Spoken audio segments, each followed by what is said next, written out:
Welcome to a Recipe Reborn featuring your favorite foods from Final Fantasy XIV. Hello, my name is Lemon Drop and I recreate dishes as close as I can to the in-game recipe, description, and thumbnail. If you're into 14 and food, please subscribe and click the bell for a new episode every Tuesday. Today I am making Jellied Harcot. You may be wondering, what is a Harcot? And so did I. I learned that it is a cultivar or variety of apricot that are hardy and can withstand some frost over winter. Since I live in Canada, I was able to find this specific type, and it's also in season. Lucky me. After tasting them, I found the flesh to be flavorful but not juicy, so making it into jellies or jams makes complete sense. I'm starting by slicing them in half and removing the pits. If you want to give this a try but you can't find Harcots, I'm certain this would work with regular apricots, nectarines, peaches, or any stone fruit. I will be making what I would basically call a nectar and then making a jelly from the nectar.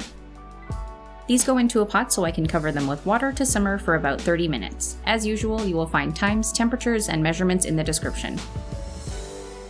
Now that they are completely cooked and soft, I'm draining the liquid and then pressing the fruit through a sieve.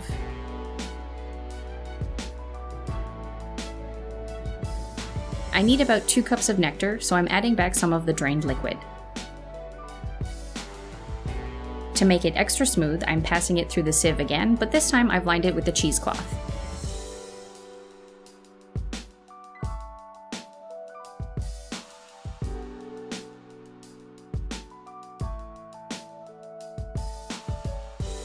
Now that I'm ready for this jelly, I'm pouring a small amount of the nectar into a pot so that I can add the remaining ingredients.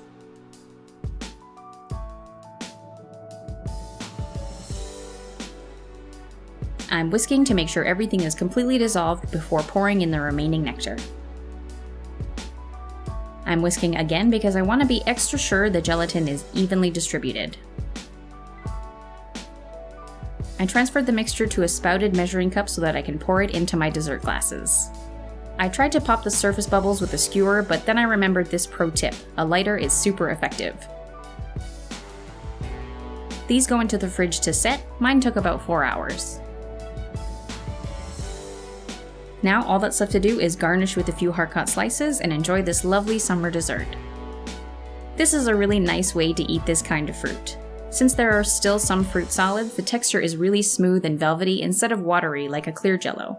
Don't get me wrong, Jell-O is amazing, but this is next level. Compared to eating the Harcot on its own, the jelly completely coats the tongue and lets you fully experience its tangy sweetness. For the full recipe and instructions, please check out the link to my website in the description below. Thank you for watching, and I will see you next week for another episode and another recipe.